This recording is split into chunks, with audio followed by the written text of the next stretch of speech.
guys talked about it, and then Shmuley came home and he told me. Okay, you're on camera right now. Smile to the world.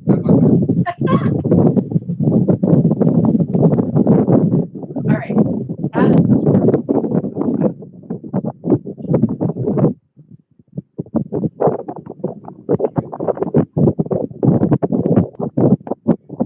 Can anybody hear me? Okay.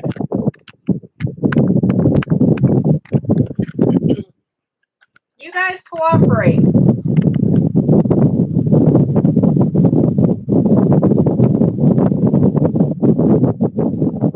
Why does it show two people here? Oh, that's making work.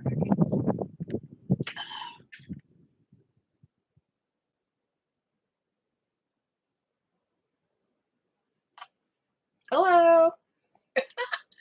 Why does it show 3? How does this work? I have no idea what I'm doing. I guess it would be good to learn, huh? Participants.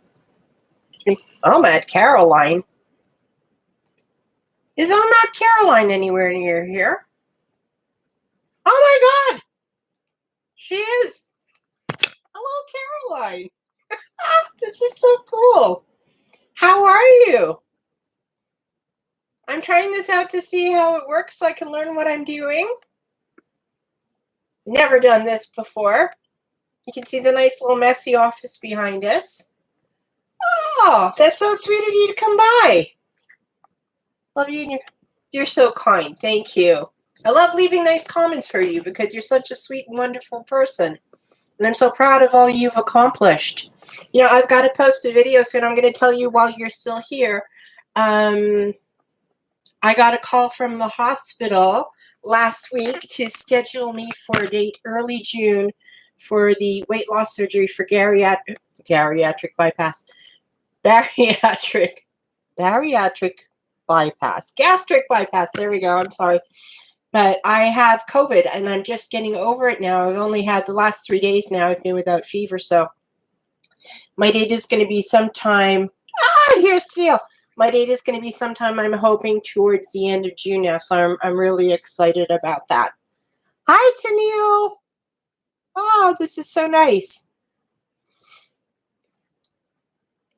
Okay, where's my Tennielle? And there's her. Okay. Oh my God, I see you have 3 sisters who had the weight loss surgery. Oh yeah, really, Caroline? What kind of surgery did they have? Did they have, I know a lot of people these days are getting what they call the, VSG, vertical sleeve gastrectomy. I think that's like the less dramatic form. That one, they only make the stomach smaller and they don't bypass anything like that. I'm going to have the bypass because my BMI is so high. It's over 50 actually, and I've got a good solid 150 or so pounds to lose. So yeah, I'm glad the COVID is getting a lot better because goodness, it lasted quite a while actually. I had about 2 solid weeks of high fever, and that just finally broke on Sunday. So now it's my 3rd day. Your sister Betty, Caroline, she had the bypass. Your other 2 sisters had the sleeve. Wow. Hi, Tennielle. Glad to see you here too, sweetheart. It's so nice. That's amazing, Caroline. So, like, everybody, can I ask you, Caroline, if you're here, does like a history of obesity run in your family? Like you said, you have 3 sisters. I don't know if you have any brothers or not. Like, was everybody overweight? Because you've clearly lost a lot of weight following your own OMAD and exercise plan. So it would seem like there's a real genetic tendency in your family. Yeah? Okay. Oh, you're buffering, Tennielle? Oh, I'm so sorry to hear that. Am I buffering for you, Caroline? Like, I don't know if that's me on my end. I know I'm on my son's computer right now, and his is hardwired, so this isn't wireless. And we have a very good actual data connection usually, so I don't think it's me.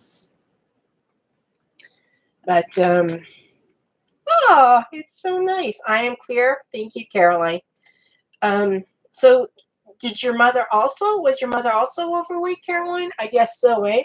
Like, my mother never had a weight problem when she was smaller, and she only actually developed one when she and my father moved over here to Canada after the war at the end of World War II when they got married.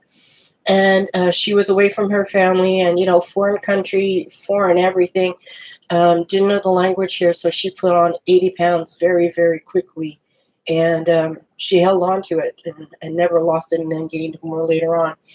And I never really had a weight problem until, goodness, I guess it started more like towards my very late adolescence, early adulthood. And I think for me, a lot of the weight gain stemmed from my childhood sexual abuse, and that when I was going out in the world in college and then university, meeting men who were interested in me was very unsettling, and putting on weight became sort of like a way to like shield myself from all of that. And after that, I met my loving hubby, and that was great. But life was tricky. We had two little ones, and I just never lost the weight. In fact, I put on more. Well, let me read the chat so I can keep up with you guys. I'm going to see you cleared now. Oh, yeah, Tennielle, you've got a beautiful place, but you really do look like you're way out there, eh? Oh, your mom has lost 40 pounds, Caroline, with intermittent fasting. That's amazing. That's wonderful. Yeah, Tennielle, I don't know, Caroline, if you've ever checked it out, but Tennielle every week shares. Is it also on Weigh In Wednesday, Tennielle? I'm not sure. I think that's a separate video, but she shares her food journal with us. And it's really nice to see how she is making progress. And Tennielle's been losing weight too. And what I like about your approach, Tennielle, is very similar to Caroline's, is that you're both doing it very slow and steady. But I imagine that that's a real route to success also, because you're changing your lifestyle as you go too. As you can relate with the, you can relate with the abuse, it says, Caroline. I'm with her for sure. That's very sweet of you, Caroline. Thank you so much for stopping by to join me. I really, really do appreciate that. And Tennielle, I'm so glad you're here right now. Okay, let me just check so I could see. Okay, good. So it's us now. Okay. So, Caroline, I'm going to be talking with Tennielle about some books we were reading. If you want to hang around, that's great. If not, I really thank you for stopping by. This is my first time going live, and it's really nice that you did that. So thank you very, very much. And I am going to post a video soon sharing when, God willing, my surgery date will be now. They were calling to give me a date, June the 2nd. But once they heard I had COVID, obviously that's off the table. So the surgical coordinator said now that I should have surgery sometime in June or early July at the very latest. I just want to give my body like a chance to heal, I guess, a little bit, so that I'm clear for the anesthesia. So I'm looking forward to that. That's very sweet, Caroline. Thank you very, very much. I appreciate, and I love you too. You really are very motivational for me.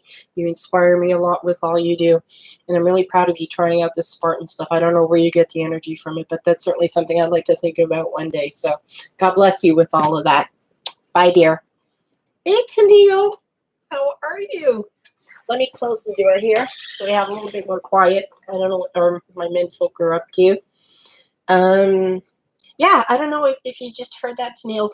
And I don't know, did I tell you in an email or not? I can't remember. But I had gotten a call from the surgical coordinator of the hospital last Thursday. And she was going to give me a date for surgery for next week, actually. And then I had to tell her I had COVID. So I'm going to be in touch with her tomorrow and tell her that I now haven't had fever for 3 days, and my symptoms are getting much better. I'm just tired, but I imagine that's kind of like par for the course if you've been really sick for 2 weeks. And so, yeah, she said I'll probably have a surgery date sometime in June or July, so I'm really, really excited about that. Yeah, I am approved. So, I mean, I did a whole bunch of testing already last fall. I mean, I'm fortunate in that I don't have diabetes. I had actually been pre-diabetic, but my last HA1C reading was, I think, just 6. So that's really good. And I don't have high blood pressure, thankfully. I just have a very high BMI and a family history of, ovarian cancer on my mom's side. So, yeah, on the one hand, I'm feeling sort of like kind of bad about the fact that, I'm going to rely on the surgery to lose the weight. I would have liked to have had enough strength of my own to do it without the surgery, but I'm recognizing now that it's just a tool that I need. I'm talking with my therapist again tomorrow, and she's been very, very helpful, and I've had a lot of insight into why it is that I turn to food, and I'm trying to make changes in what I do differently when my emotions get kind of like out of hand. So if I need the surgery to act as a tool to help me further make progress and to do it more quickly at my age, then I'm going to be okay with that one. It's still going to take lifestyle changes, that goes without saying. And if I don't change my lifestyle, I can mess up the surgery. So, I mean, there's still a whole lot of work for me to do so that I can take credit for that end of it. Take strength as breathe, don't start. You're so sweet. And I wanted to talk to you. I think it's just the two of us now. I couldn't figure out how to set this up as a private chat, Tennielle. There might be a way. I'm going to have to watch a YouTube video to learn how to do that. I couldn't see where to do that. So I actually wanted to talk to you about something you said in your email. And when you said just now, it takes strength to do the procedure, don't tell yourself short, that reminded me of that. I remember reading something where you were saying about, I have to paraphrase here because like my memory's not that great, but where you were talking about reading the classics and stuff like that, and there was something you said about what a more educated person would say if they were commenting on the book. And I just wanted to share with you, I don't know what your level of education is. I think you mentioned it once, but I can't remember it now. Don't get me to lie, laugh out loud. I don't know how to do anything on computers. Hello, Twinkle Store or Twinkie Store. Welcome. I'm Aaliyah. I don't know if I've seen you in the comments before or not, so just hi. I'm chatting here with my friend Tennielle. We're going to be talking about some books that she's been reading, and a book or two that we're going to read again together. And I'm just updating her on my news that I'm going to be hopefully having gastric bypass surgery sometime in the next few weeks. I'm really excited about that. Hello, Miss Southern Belle. Welcome. Nice to see you here. I don't recognize your name either from the comments, but hi, I'm Aaliyah, and feel free to say hi.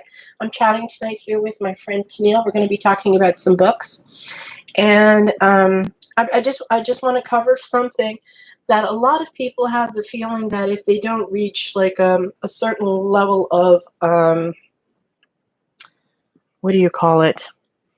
Formal education, that they are somehow less educated than others. And in a technical sense, that may be true.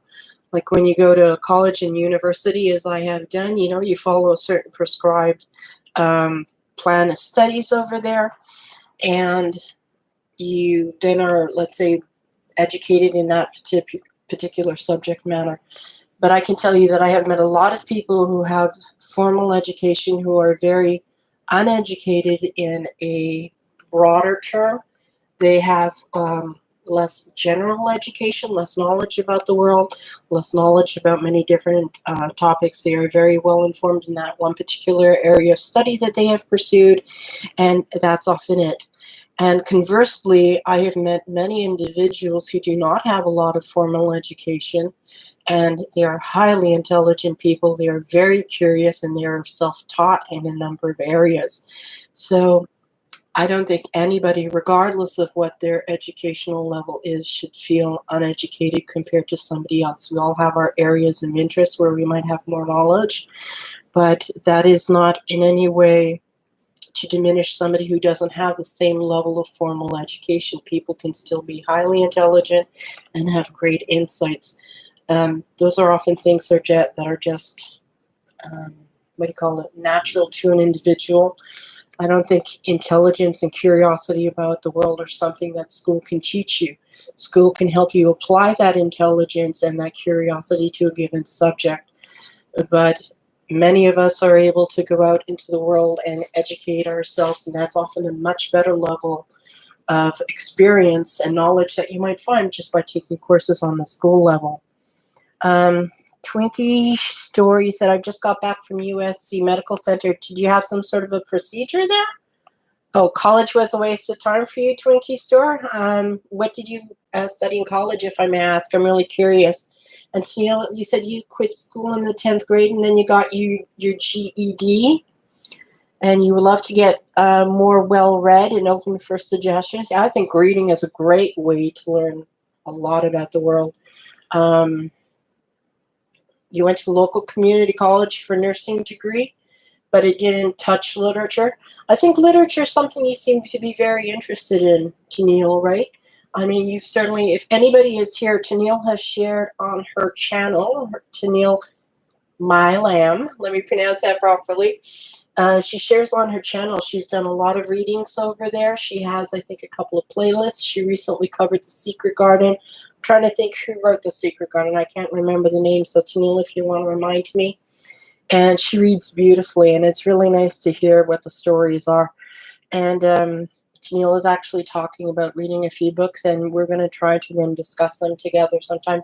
Tennielle actually had me recently reading the book called, oh, Tennielle, you're going to have to give us the title because I'm sure I'm going to mess it up. The Curious Incident of the Dog in the Night. And let me just interrupt for a second. You were pre-op, Twinkie Store? Oh, pre-op for what? Are you also having some sort of a weight loss surgery? And you were studying psychology and economics? Oh, that's very interesting. I took a course at university in statistics for economics, and I really love that. I really love math very much. I find it kind of like a puzzle to solve. In psychology, I studied a lot of psychology. Kidney J, hello, Liz. Nice to see you, dear. Thank you for stopping by. Oh, okay, Tennielle, you're saying the book. Oh, right. Okay, The Secret Garden was Frances Burnett Hodgson. And then the book you recently recommended for me, what was it called again? The Curious Incident of the Dog in the Night. I don't know who the author is, but that was a very interesting book. If any of you want to check it out, it's written from the perspective of a young male teenage boy who has autism. And he stumbles on a bit of a mystery, and he sees himself as a detective. But in trying to solve the mystery of the incident of the dog in the night, he actually uncovers deeper mysteries about his family that are very revealing and that have very long-lasting implications for his family and for himself. And it's very, very touching. I really loved the book. It was a great recommendation from Tennielle, so thank you for that. Oh, Twinkie Store, my goodness, you had a leg mass. You say a tumor. Was it, I hope it was benign. Have they gotten back to you with results from that already?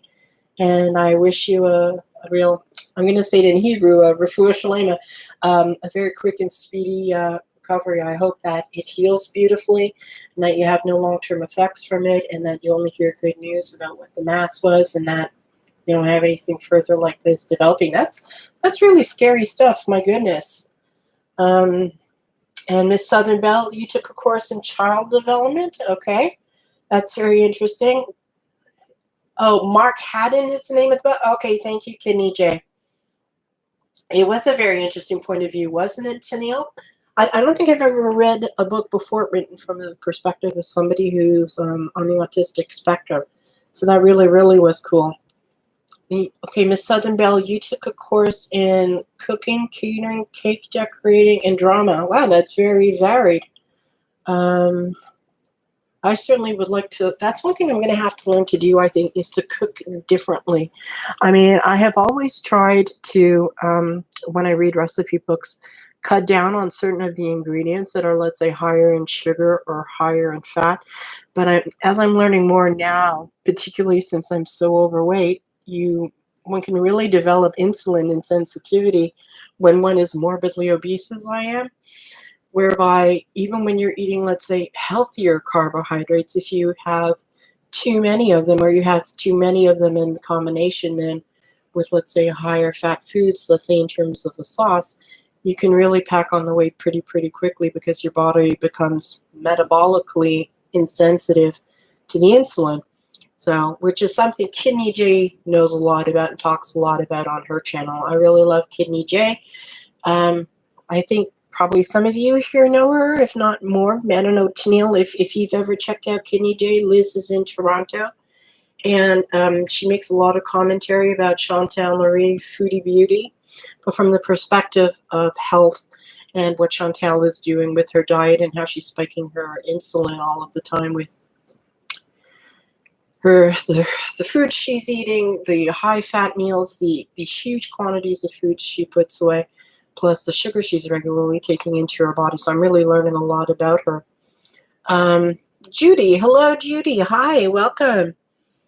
Oh, thank you. Yes, you've had an RNY. Oh, well, that's what I'm going to be having. I'm going to be having gastric bypass. I feel really fortunate. There are a number of hospitals here in Montreal that do bariatric bypass, but I'm going to be at the main centers of excellence for it, which is the Montreal General Hospital. And I'm going to have Dr. Court, and he runs the department over there, and he has nothing but sterling recommendations from former patients. So I feel in very good hands, and I'm really excited about that. D Diets, hello D. Oh, I've got to do a shout out video tomorrow. I got a package in the mail that I have to unbox with your name on it. And yes, I'll be careful not to, what do you call it? Dox you by showing your address. Goodness. And yeah,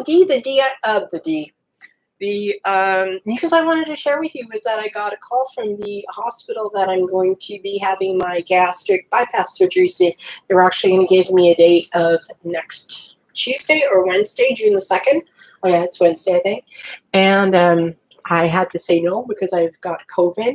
But I finally had 3 days now without a fever. So I'm going to be calling the surgical coordinator tomorrow. And I should be having a date for sometime in June or early July at the absolute latest. So I'm really excited about that. Thank you so much, KJ, Kidney J.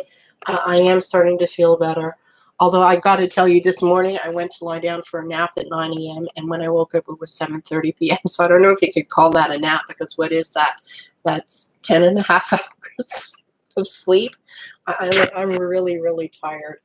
But I am starting to feel better, thankfully. It was a long haul. But on the other hand, I'm really grateful because I've seen a number of instances where people who are excessively morbidly obese, as I am, have had a rough time with the COVID virus. And I feel really fortunate that I never developed any breathing issues with it, particularly as I'm reliant on a CPAP at night. The one thing that reassured me a lot was that when I did go for, I'm sure there's a name for it and I can't think of it now, but when I had my lungs and my breathing tested this past fall in preparation for the upcoming surgery, I underwent like a battery of tests that lasted about an hour long in different chambers with different breathing machines and stuff like that. They had said that my lungs were functioning very well. So my sleep apnea seems to be related not to lung function, thankfully, but rather to the amount of weight, I guess, that I have sitting on my chest when I'm sleeping. So God willing, then, with a lot of weight loss, the sleep apnea should resolve itself, which will be great. Because I think a lot of people associate, I'm sorry, I'm just checking in the chat. You slept in too, Tennielle? I'm glad to hear that it's not just me. Yeah, that is quite the nap, isn't it, eh, Twinkie? I mean, 10 and a half hours, most people don't get that in a night. But I figure it's just the body healing itself. So, yeah, a lot of people, I think, associate particularly with morbidly obese, they think, okay, you know, you need a sleep app because you have issues with your breathing and with your lungs, and certainly that's true. But one thing that not enough people recognize is that when you do have difficulty breathing at night, it's important to sleep with a CPAP machine, which is something that Kidney J has talked about, because Chantal Marie Foodie Beauty, when she goes sleeping over at her boyfriend's house, she typically doesn't take her machine with her and she sleeps without it. The other consequence of sleeping without a CPAP is that when you regularly stop breathing at night, your brain is deprived of oxygen. It's only for short moments in time, literally seconds, but because it happens frequently, it does have quite the impact on brain function, and over time that can be, of course, quite detrimental. So somebody who has sleep apnea really needs to be sleeping with their machine regularly, not just to keep their breathing going, because our bodies are incredible mechanisms in that if we do stop breathing at night without the CPAP on, usually the brain wakes us up and then we start breathing through our mouths, we start gasping, we take in the air that we need. But in the meantime, it's put a great strain on our heart, and it's put quite the strain on the brain as well too, and that's something that in this instance, Foodie Beauty is not being particularly cautious about the long-term impacts of her doing that. Spirometry test. I hope I'm pronouncing that properly, KJ. Yeah, I did a whole different bunch of them, breathing into tubes, and there was this sort of like glass box chamber they had me go into where I had to do a couple of tests over there too, but I was really glad to hear that my lung function is really well. You passed out, Twinkie, when you had to do them? Oh my goodness me. Yikes. That's kind of scary. Poor you. Goodness. Yeah, so that's my news. I'm going to be having, God willing, the surgery coming up sometime shortly. And I'm very fortunate. The Montreal Bariatric Community has a great Facebook group page on Facebook, I just mentioned. I'm sorry. And I've met a couple of people over there, and there's actually a lady who's going to be starting her pre-op diet tomorrow. She's having surgery in early June. And I told her I think I'm going to start the pre-op diet tomorrow as well too. I don't have to start it officially. I'm going to be talking with the surgical coordinator tomorrow to get the details of when I have to officially begin that. But I think I'm just going to jump in, start tomorrow using the hospital has recommended, I think, 2 different protein shakes to use. One of them is the Boost Diabetic Shake, which is lower in sugar. So I'm going to be doing that, having 5 of those a day, and I think that will bring the calories out to about 900 a day. And then just drink water and herbal tea. And the reason for my wanting to do that is that previously I did have fatty liver. The last time it was checked, maybe 3 or 4 years ago, my liver was much healthier, but I have gained 40 pounds since then, so I'm sure it's quite fatty. And I figured the longer that I am on a liver shrinking the diet, the better the outcome will be for the surgery. So I'm going to start that then tomorrow. Okay, I'm just catching up on the chat over here. Twinkie, you're saying when I got diagnosed for my AutoPAP sleep apnea machine, I had over 2 episodes during the sleep test. Okay. I can tell you, Twinkie, gosh, when I had the results of the sleep test that I had, I was like rated as extremely high. I had something, I think they said it was like 160 incidents in 1 hour that I was having where my breathing would stop, start, stop, start. So it was crazy. So they said I was in quite severe risk of something going wrong. So I right away got onto a sleep app machine. And my latest results were sent to the sleep doctor, the sleep specialist, who I'm going to actually be speaking to next Thursday. And when I did go for my lung testing this fall, that they said the results of the sleep machine, the CPAP machine that I use regularly sends data that can be collected on a little, I guess it's a memory card within the CPAP machine. And I were then only having 2 incidents every hour. So down from, what was it, 160 to 2 every hour. That was a huge improvement. So thank God for that. Yeah, Tennielle, I think it's good to start early too. 2 episodes, 200 episodes. Okay, that makes more sense for you. Wow, that is a lot. I'm really sorry to hear that. But you're doing better now that you have your CPAP, Twinkie? I really hope so. I know mine has made a difference.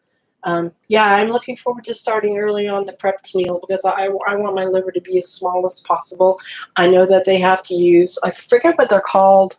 They're sort of like special clamps. The whole surgery is laparoscopic, which means, of course, they don't open you up, thank goodness, because that makes it a lot safer. They go in like with their specialized tubes, and then they feed these narrow pieces of equipment into the tube, into your stomach.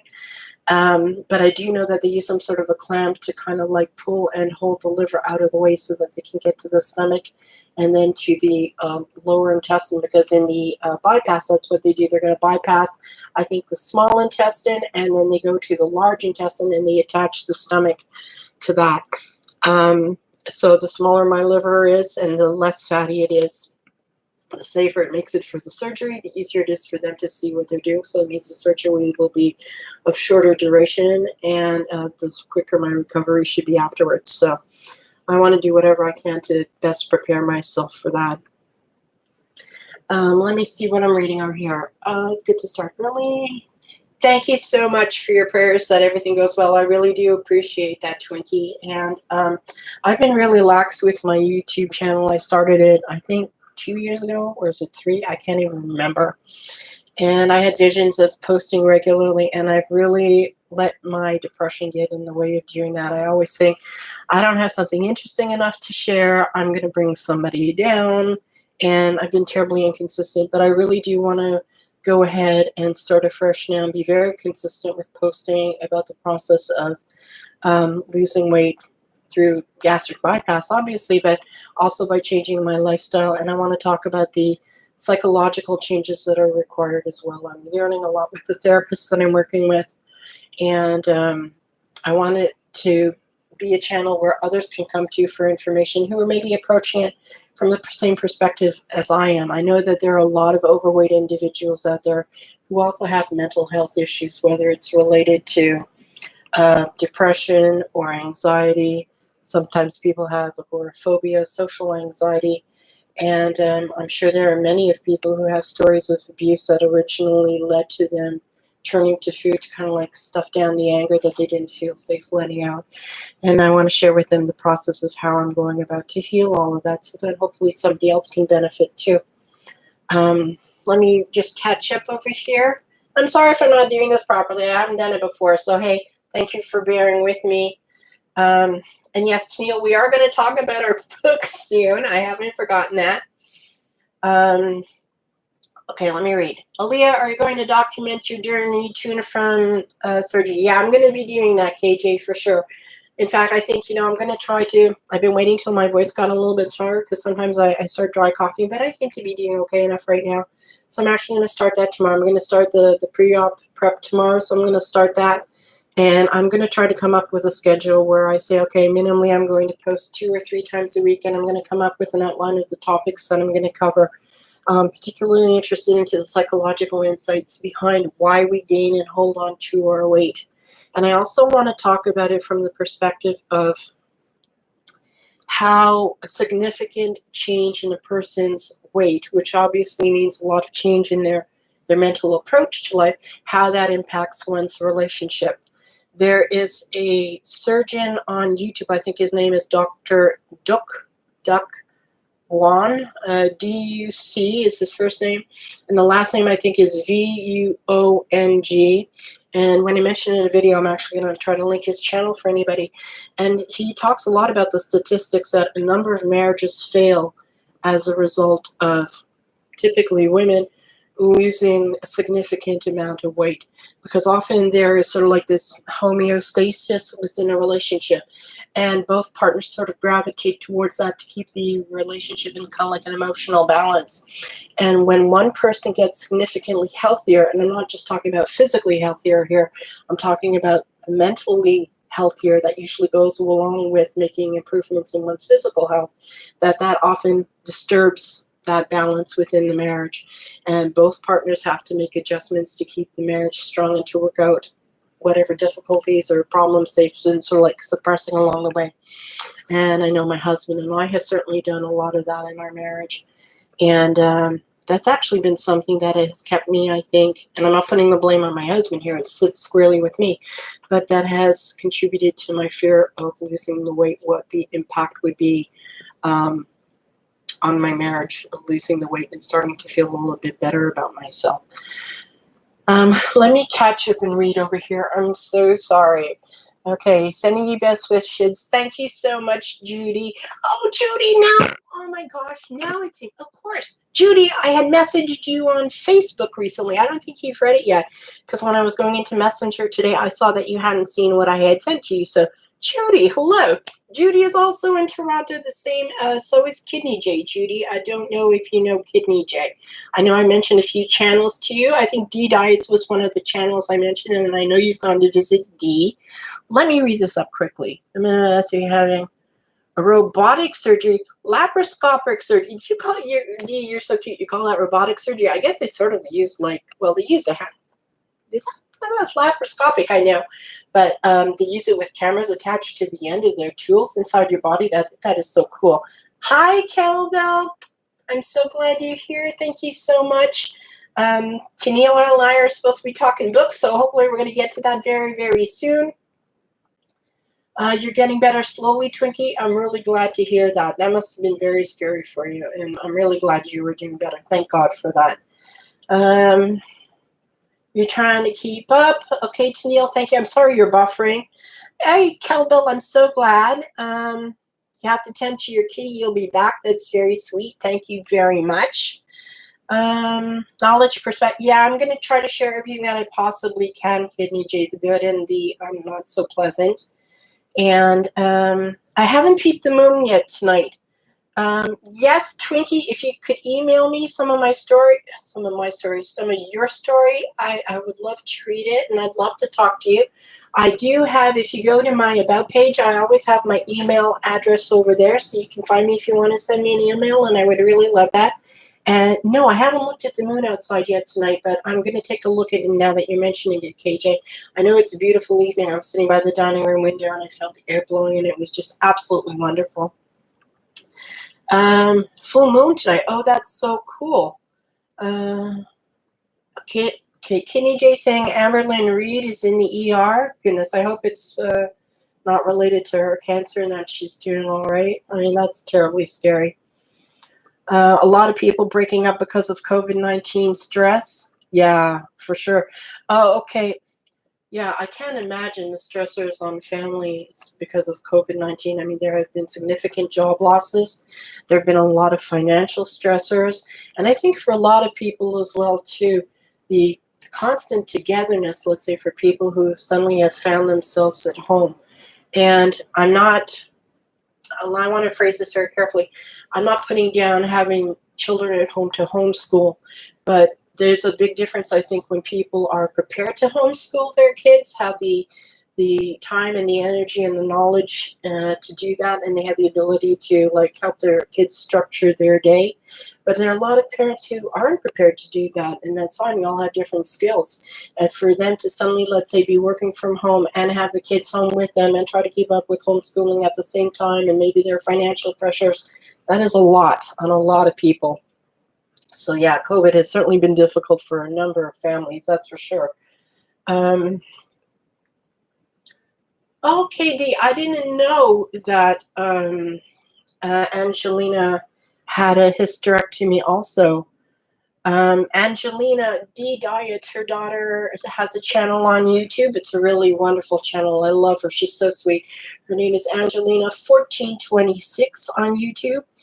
And she's talking a lot about not only her mental health journey and the different medications she's trying with the therapy she's on right now. She's going through a bit at the moment where she's feeling more blue than usual. So I'm hoping she's going to slowly work her way through that. She's very positive, very high energy when she shares. She likes talking about her travel. She's a particular fan of MGK, Machine Gun Kelly. She talks about traveling to see his shows. And she recently shared a lot about her trip to San Diego where she showed the zoo. And that was really, really wonderful. She's a lot of fun. And you have to visit Dee's daughter, Angelina 1426. She's great. I love her. And yeah, she did go through, I think, Dee, if I'm not mistaken, right? It was vertical sleeve gastrectomy, and she lost a lot of weight. She's looking terrific. Okay, let me see. Hello, camp goer one. You're new here. Oh, welcome aboard. I'm kind of new to this too. No idea what I'm doing, so I'm glad to meet you. And talking a little bit tonight. I came on originally to talk with my friend Tennielle about some books that we're reading, but we kind of got into different topics. Right now we were talking a little bit about the gastric bypass surgery that I'm going to have, God willing, sometime in the next few weeks. We're supposed to have it next week apparently, but I have COVID, so it's getting delayed a little bit, but got some major changes coming on over that. With that, and okay, I'm trying to keep up with reading here. I don't know, how do these people do it who have lives where they have so many people present and you want to interact with everybody? I guess it takes a certain skill that comes over time. Yes, camp goer one, I have a lot of weight to lose. I have not done a very good job of it up until now. I've been really kind of not properly dealing with the psychological reasons for holding on to my weight. But I have seen this really great therapist who specializes in eating disorders for the last few months. I've been talking to her pretty much every 2 weeks because it's kind of pricey. My insurance covers a good chunk of it, but not all of it. So, it's out of pocket quite a bit.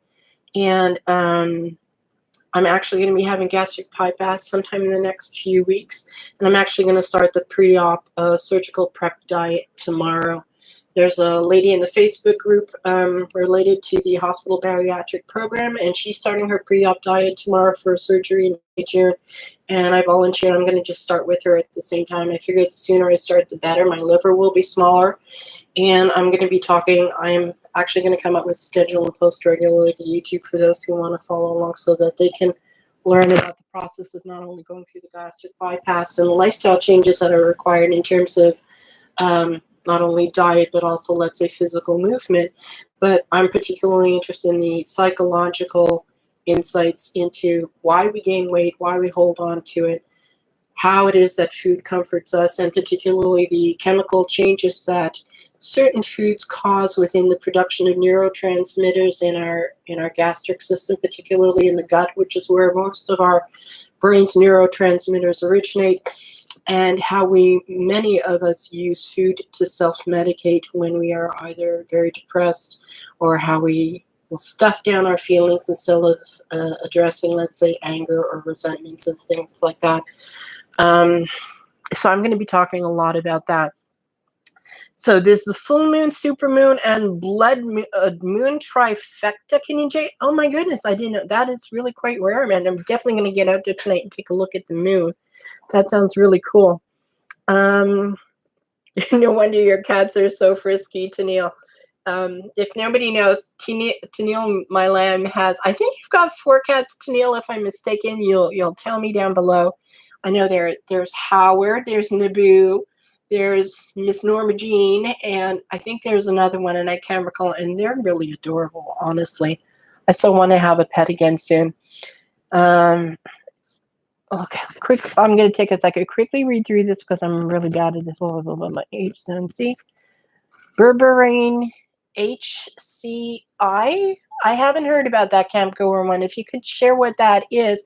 You've lost 45 pounds, camp goer. That is fantastic. I'd really love to know how you're doing that, what kind of changes you're making to accomplish that. That's really, really great. The diets, you said, okay, your daughter, Angelina, 1426, she had vertical sleeve gastrectomy. Okay, she was 270 pounds at 4'11". Wow, she must have been so uncomfortable. That's a very high weight for such a small stature. And she's now 135 pounds. She's half her size, right, Dee? New lease on life. Yeah, I can see that. I mean, particularly when Angelina was vlogging her recent trip to San Diego, you can see how she's she's very comfortable moving around. She's very comfortable in her own person, and she has this real energy to go out there and explore. And that's something I am really looking forward to having more of, energy. Okay, let me quickly catch up here. I have not had... Okay, so camp goer one is asking me, I do not have high blood pressure. The only time I ever developed high blood pressure was when I was put on the medications Cymbalta and Lyrica for my fibromyalgia, and those medications in combination were driving up my blood pressure quite high. And I discussed it with my doctor at that time. I now have a better doctor. And he told me, no, no, no, it's in your head. The blood pressure is related to your weight. It's got nothing to do with the medications.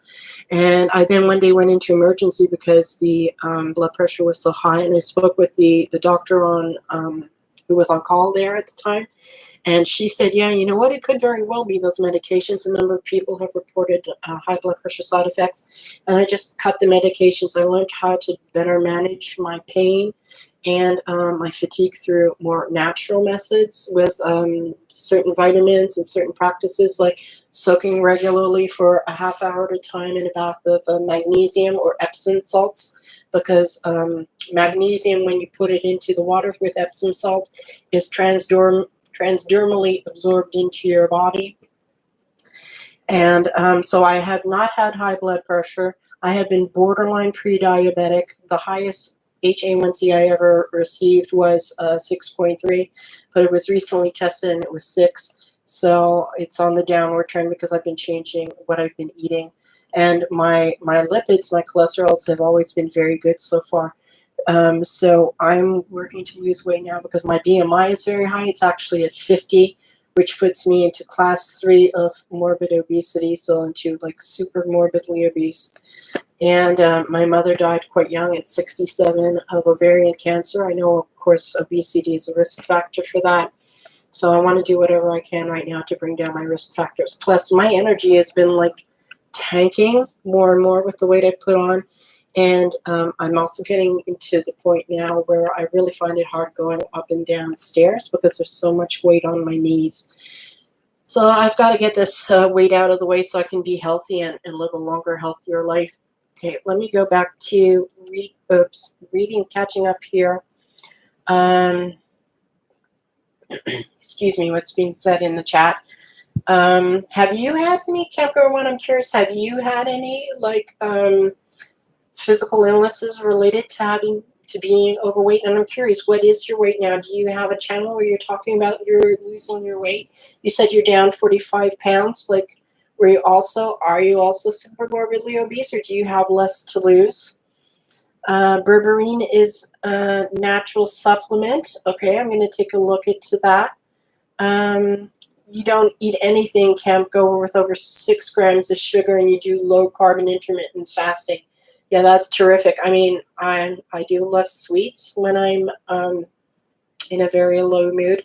Plus, the other thing I've noticed too is that my fibromyalgia, when I first had it, it started with pain. It was so bad at first that when I had my first flare up, I could barely move. I was like sleeping up in one of these IKEA Puang chairs. I don't know if any of you are familiar with that chair. It's kind of iconic to IKEA. It kind of rocks gently back and forth on a frame. I couldn't lie down, and going to the bathroom was like torture. I could barely move. I was in so much pain. And the doctor put me on, I think, a relatively high dose of Oxy at that time, which was the first time I ever experienced a bit of a high because I'd never done drugs of any sort. And that was very pleasant, but I learned very quickly it can be addictive. So I was then put onto the Lyrica and the Cymbalta to help manage the pain of fibro. But more recently, it's not been so much the pain, although I do get flare-ups, particularly when I'm outside in the winter and it's cold and damp.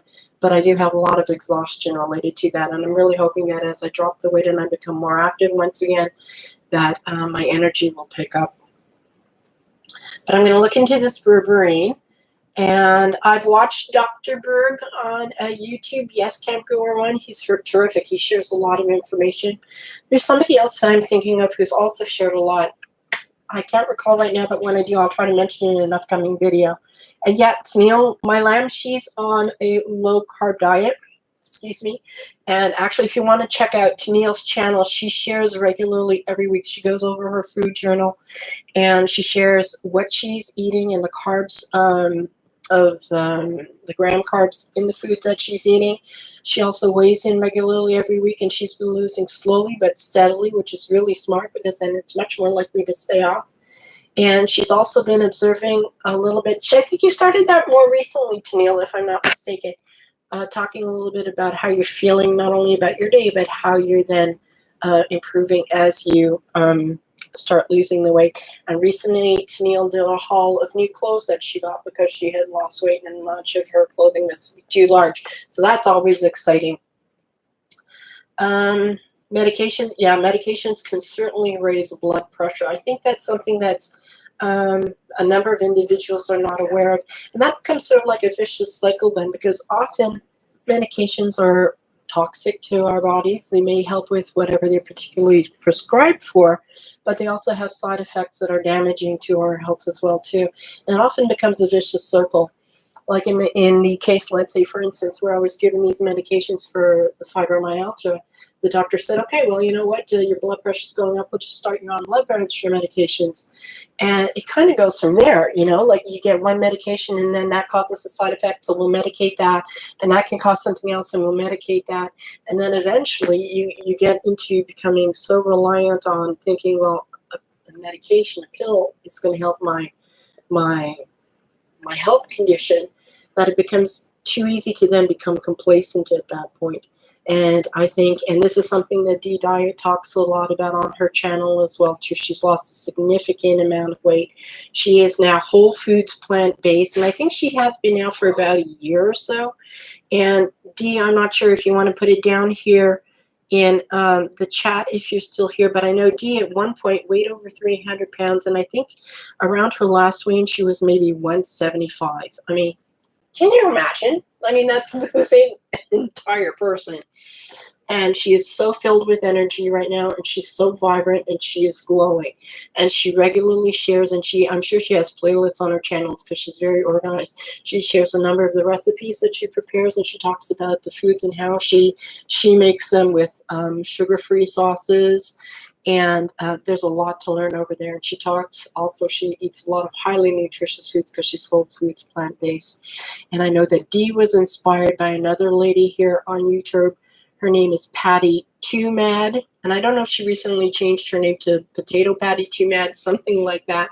She's a fellow Canadian living out of Nova Scotia, I think just a little bit west of Halifax there. And she's lost a huge amount of weight. And Patty is also, I think, somewhere in her early 60s. And her husband is also on this whole foods plant-based venture with her. And she has regained health and corrected a number of physical illnesses by changing her diet. So she's also another lady to check out as well, too, if you want more information on leading a healthier lifestyle. Camp goer. Okay, let me read this. Okay, Epsom salts are good. Yeah, they really are. I know that to maximize the absorption of the magnesium, and this I had read in a book called, oh boy, I can't fight. Solving the fibromyalgia fatigue problem, something like that. I can't remember. I've mentioned him on my channel before. I know I will again. Dr. Joel Teitelbaum, and he has like what he calls the SHINE protocol. It's an acronym for managing fibromyalgia, and it means sleep. You have to have restorative sleep. Check out the hormones in your body, make sure they're in optimal levels. I is rule out whether you have any infections in your body that might be causing inflammation within your system. N is for nutrition, eating as nutritionally as possible, and then E is for exercise as often as you are able to. Slow and steady is usually better for people with fibromyalgia. But he talks about using their Epsom salts to have the body absorb the magnesium through the salts in the water when you're soaking in the bath. And if you're going to do that, then optimally you should be soaking for about a half an hour in a little warmer than tepid water. You don't want it too hot, but you want it warm enough that you don't have your muscles seized by sitting in the water for half an hour. But there's an optimal time frame, and I think it's using about 1 cup of the Epsom salts and soaking in it for about half an hour. And I found that has helped an awful lot. Excuse me.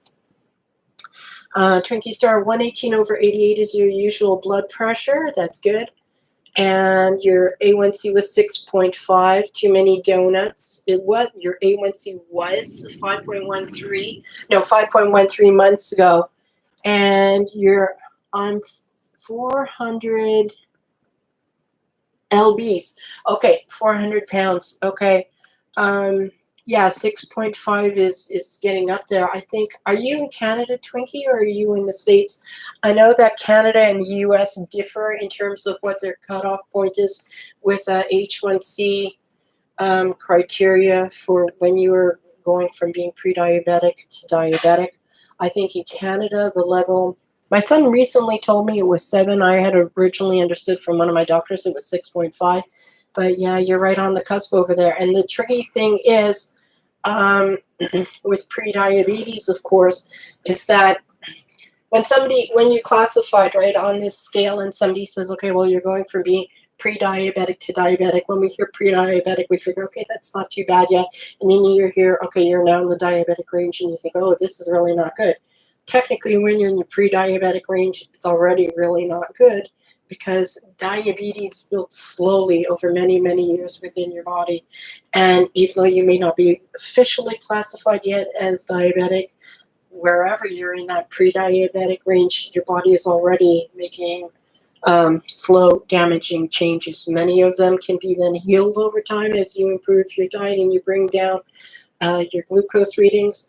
But many of them are cumulative, in that once the damage is done, particularly, let's say, for instance, with your kidneys, it stays at that level. So that's one reason why, even though my doctor says, hey, okay, we don't have to put you on medication yet, your A1C is only 6 right now, I'm thinking, I've got to make changes because my body is being impacted by my poor health right now, whether it's showing up on a test or not. And yeah, Dee, you're saying I'll get my energy back. I am so looking forward to that, Dee. I can't tell you. I have so many things I would like to do and so many things I'm going to share with everybody. And yet many days I wake up and I'm so exhausted, I don't know how to do it. Like getting dressed and getting out of bed feels like a huge accomplishment, Okay, let me catch up here again. I'm sorry I'm slow at reading this. I really didn't expect people coming in to talk. Okay, camp goer, you are taking biotics research brand of berberine. Okay, I'm going to look into that. You were 189, so you've lost 45 pounds now, camp goer, so you're now in the 140s. That is absolutely fantastic. And Twinkie, I'm kind of curious, what are you doing? Are you like following some sort of a health journey right now to improve where you're holding? I know for myself that there have been times when I thought, wow, 280 pounds and I have such a long road ahead and it feels kind of discouraging. But on the other hand,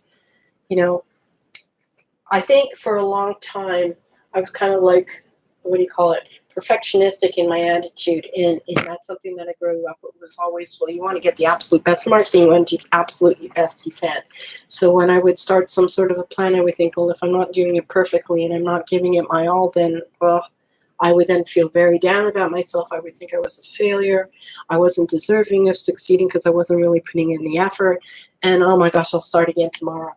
And what I've come to realize now is that if I had just left those stinky attitudes out of the picture and I had just thought, you know what, I'm going to be happy if I lose 1 pound a week. 1 pound a week is 50 pounds in a year. And had I done that for several years, I mean, I would have vanished by this point with just 1 pound a week. So I think a lot of us have to really work on getting rid of this thought that we have to lose it quickly and, oh, our life will change dramatically if we lose a lot of weight. Many things in life will change dramatically when we lose a lot of weight. The seatbelt will fit better when we're in the car. It's easier to get in and up out of the tub. We'll have more energy, even when we do simple things like grocery shopping or climbing a set of stairs. But the main issues that we are confronting in life, whether it's unhappiness with a job or with a relationship, those problems are not going to be impacted by losing weight just in and of itself. We're going to have to work on those. So if there's any fear attached to, if I work slowly at losing weight, it's going to take me a slow amount of time to solve those problems. And if I lose the weight quickly, all those problems are going to get better quickly. They won't. They're going to take as long as they take based on how much we work on it. So I think it's much better to think, you know what, I'm throwing out the time frame. I'm not going to think, is it going to take me a year or 3 years? What one has to say to oneself is that I'm going to be healthier at the end of this year than where I am right now, no matter what that number on the scale is, as long as it's lower. And 2 years from now, I'm going to even be in a better frame of mind. And I think what's important too, a lot of people look at thinking, I'm going to diet and I am going to lose a lot of weight, and then I can go back to eating some of my favorite foods, or, I only have to stick to this diet style for a certain amount of time, and then I can go back to enjoying things. And I think, one has to take a healthier approach with that also. I used to be very black and white and all or nothing in my thinking. And now I very much like the perspective that Dr. Jason Fung, he's the author of the books, The Obesity Code, The Diabesity Code. I think he's written The Cancer Code as well, too. And he's a nephrologist, a kidney specialist working out of a Toronto hospital here in Canada. And he has his own YouTube channel as well, too, where he shares a lot of information. And he promotes particularly losing weight through fasting and intermittent fasting, so that you were bringing down how often you were spiking insulin within your body. But his approach is this, that life has times when, we have celebrations, whether it's a wedding or it's a cruise, a graduation, a birthday, whatever it may be, and times when we're feeling a little bit down, and maybe we're going to eat something a little bit off of our usual healthy diet choice. But we need to take a look at the long term and think, you know what? If I'm messing up by eating something a little less healthy right now, I'm not going to come down on myself. I'm going to enjoy it for what it is, and then I'm going to go forward and think of the long term. And I think a lot of us need to make that approach as well, too, and think, you know what, it's not that I'm never going to eat ice cream again. I'm never going to have my favorite muffin or my favorite high-fat Italian dish, or, lots of cheeses and sauces, whatever it may be. We have to think, I'm just going to have less of it and less often. And when I do have it, I'm going to enjoy it without guilt, and then keep on eating in a more healthful manner. I think for a lot of us, it's that all or nothing, black or white thinking that trips us up so very much. And I'm sorry if I've gotten off track here. Are people still? Oh, there are actually people still here, so thank you for that. Compound fire twister, maybe dissolve the salt and water before adding it to the tub. Okay, yeah, I know when I add my Epsom salts to the tub, the way I do it, what you do, whatever works for you, but what I typically do is I typically measure it out into a cup.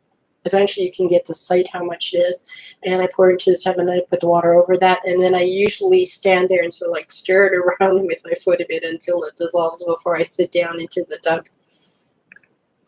Okay, de-dieting, I think with the gastric bypass, the way it is just going to melt off. Seriously, wait, the way it is just going to melt off. Seriously, I think the biggest thing with the gastric bypass is to continue at least get 3 days a week of exercise, and then because, okay, the weight will fall off quite quickly. Yeah, the weight is supposed to come up quite quickly with a gastric bypass.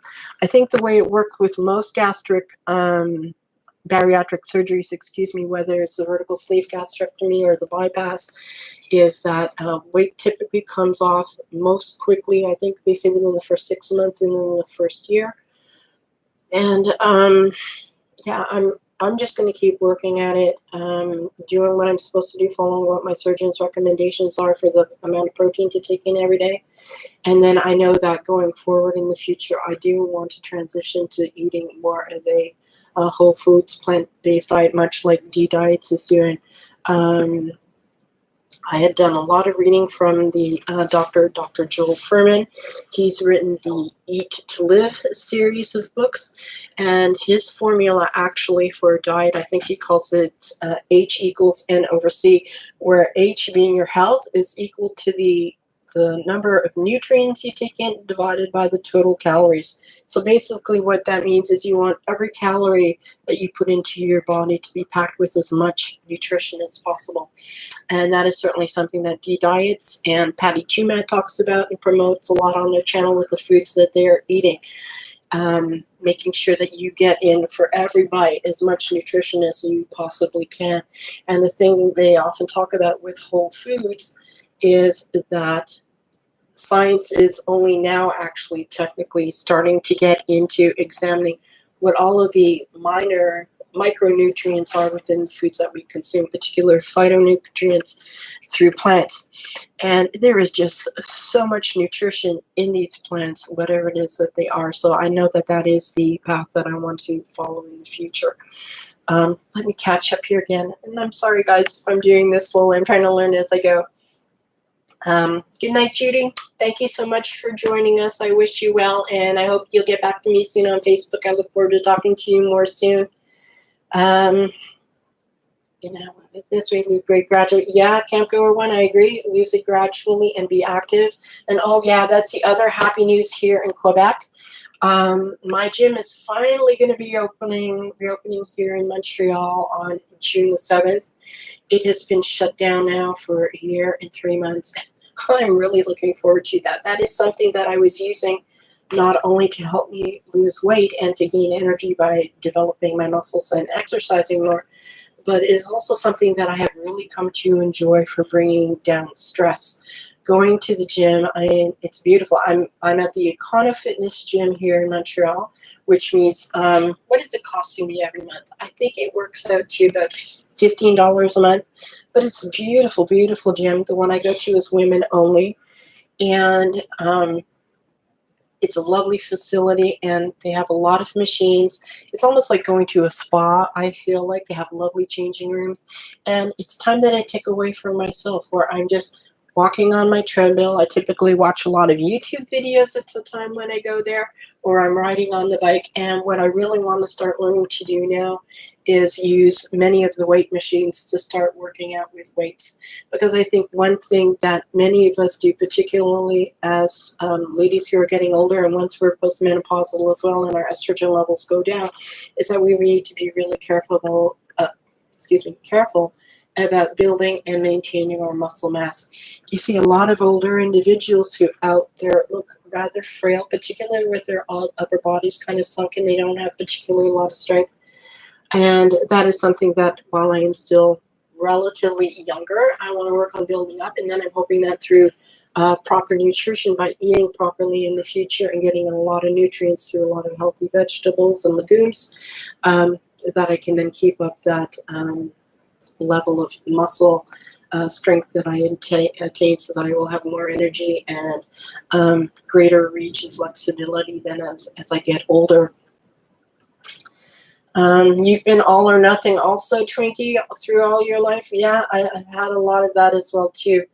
As told by Dawn, welcome. Glad to see you here. I know your name is familiar from seeing you in chats. I can't remember where, but I'm glad you're here. Thank you so much. Even the renal diet has changed over the years. Kenny D, I'd be really curious to hear how that's changed if you do a video like that for us. It used to be no to a lot of foods. Now they give amounts of stuff that you can have sometimes. People can't be perfect. Yeah, you're right. I think if you give people a little bit more leeway and you tell them how to use that leeway safely, they're much more likely to be successful overall. You're absolutely right. Hi, Kelbell. Welcome back. I'm glad you're here. So glad to see you, dear. And Tennielle, you're still here with me. Thank you very much, sweetheart. Bye, Don. It's nice to see you. Thank you for stopping by. I'll thumb up the life. Thank you, T. God bless you very much for that. Kelbell, I'm going to be getting the gastric bypass, the Roux-en-Y. That's where they are going to make the stomach smaller. And what they're also going to do is they are going to detach, they're going to make a cut into the large intestine, and they are going to move that up and attach from the large intestine to my stomach, bypassing the small intestine. So that means there are a number of vitamins that I'm going to have to make sure I'm taking daily for the rest of my life, because what this procedure does is cause malabsorption, particularly of certain nutrients, which is the one thing I feel. If I get down about it right now, I'll get depressed and I'll start to cry, because I'm thinking, what have I done to my body that I need something so drastic? That's the one down part of this. But on the other hand, I'm going to make sure that I am exceptionally careful with my diet afterwards, getting as much nutrition as possible and following the protocols to get the protein and the vitamins in through supplementation and through my diet. But it should be life-saving and life-enhancing and lengthening. So if that's what I have to do, I'm going to do that. So that's what I'm going to be having, hopefully sometime within the next coming month. Protein is important for the surgery. Yes, can't go. I have heard that. I know that my hospital recommends for the gastric bypass surgery, they are recommending in general between getting in 70 to 80 grams of protein a day. So I'm going to have to make sure I'm doing that through a lot of high quality protein foods. I know at first I'm not going to necessarily be able to eat the whole foods plant-based diet as much as I would like to. I'm going to have to wait probably several months as my stomach and my system adjusts to the surgery. But I do know, and I happen to love them very much, that black beans in particular, they happen to be my favorite type of legume, are very, very high in protein. So I'm looking forward to getting a lot of proteins from whole food plant-based as I adjust my diet over the next coming year. Yes, and okay, so Tennielle is mentioning, she's asking, Kelly, would you interested in a book club type deal with me and Aaliyah? And yes, that's something that Tennielle has been discussing. Tennielle, my lamb, has a channel here. If you ladies, well, most of these ladies in my chat, I think, have channels. So please, ladies, go and check each other out and support one another. I know everybody that I chat with and who I've met on YouTube has been a blessing in my life. I've met so many wonderful people, and everybody I'm talking to here is as well too. So please go and check each other out and support one another. And Tennielle recently recommended that I read a book called, I think it's called, or The Curious Incident of the Dog in the Night. And somebody had mentioned, I think the author's name is Mark Haddon. Tennielle, if I'm wrong, you'll put it down below in the chat. Good night, D Diets. Thank you so much. Oh, I can't thank you enough. I will try to thank you more in a video soon. Thank you for everything. Love you very much, sweetheart. The book, Curious Incident of a Dog in the Night, and it's written from the perspective of a teenage boy who has autism, and he stumbles across a case, if you will, that he wants to be a detective about. He wants to detect about so that he can become a detective. He starts writing his own book for the special school that he goes to, discussing the incident of the dog. And in the process of doing this detecting, he actually stumbles upon a couple of family mysteries, and they have far-reaching effects that have a great impact on him and on his families. And it's a really fascinating read, not only because it's from the perspective of an autistic individual, but it also touches on the impact on a family of having a child who is autistic as well, and the pressures that puts on them. And so it's a fascinating read if any of you have the chance to read. It's called, once again, The Curious Incident of the Dog in the Night by Mark Haddon. And it was Tennielle who got me onto reading that book. And Tennielle has also on her channel, she's got playlists for it, recently covered The Secret Garden by Frances something Hodgson.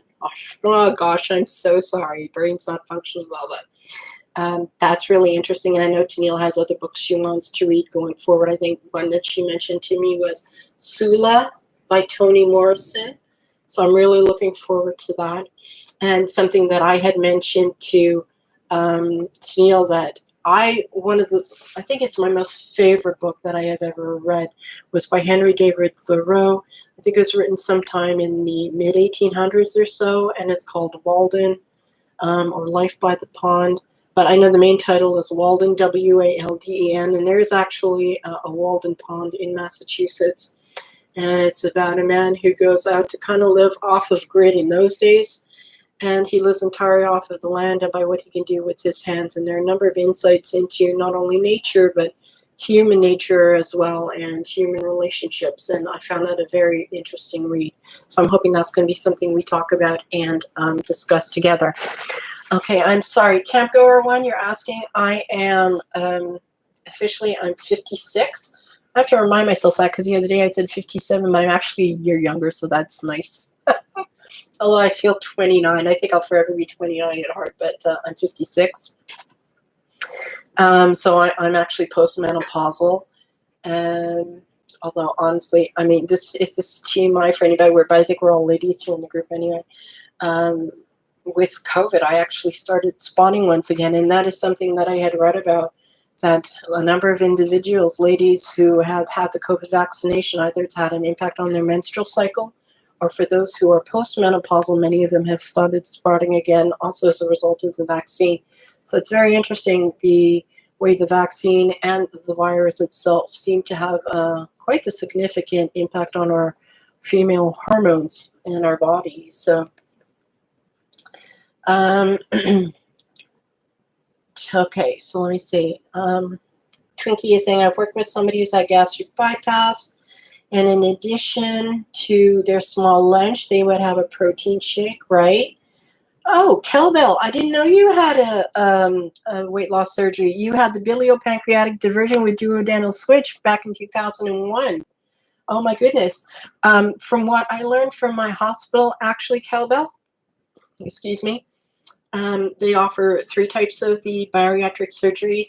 The least invasive is the first one, which is the vertical sleeve gastrectomy, the VSG. The second is the one that I'm going to be having, which is gastric bypass. And I believe what you had is the more extreme version, which I'm not going to be having.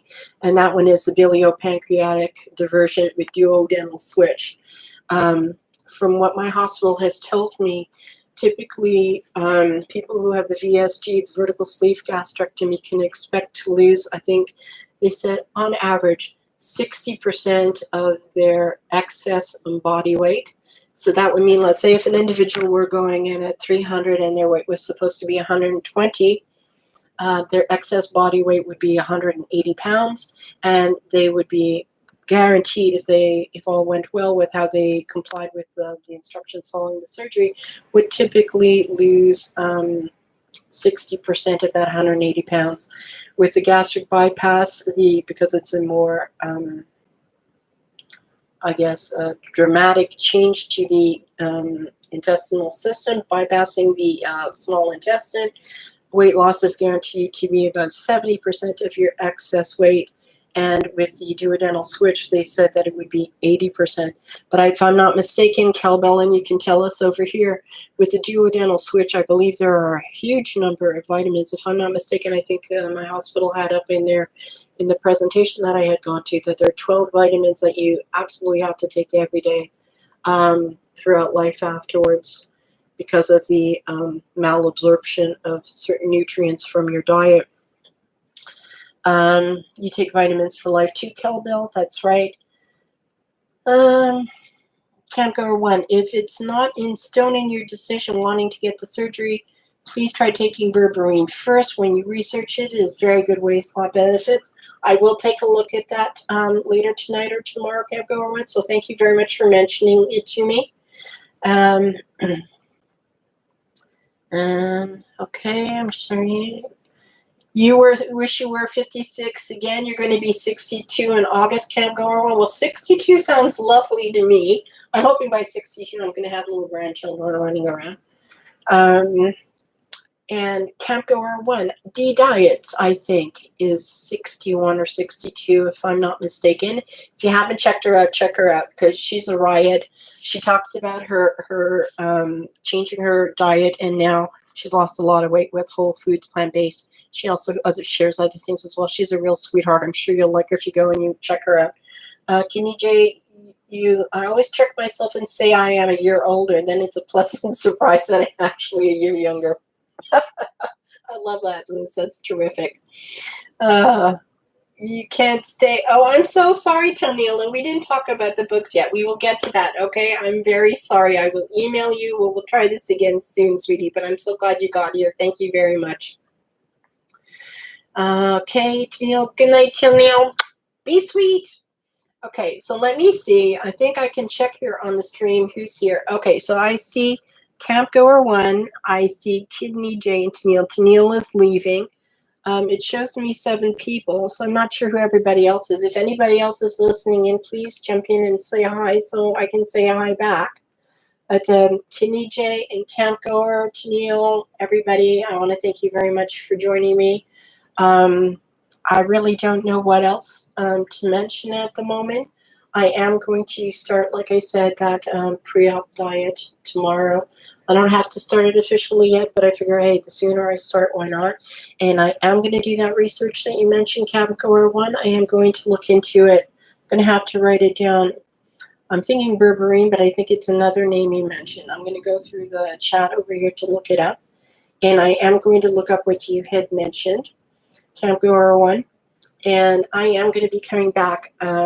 I'm going to come up with a schedule and then post regularly so I can share the whole process with everybody, so people will know what the pre-op prep is like, what the surgical experience and the recovery is like afterwards. I am going to talk about how I'm changing my diet, what I'm doing for exercise, and like I said, particularly I want to focus on the psychological changes and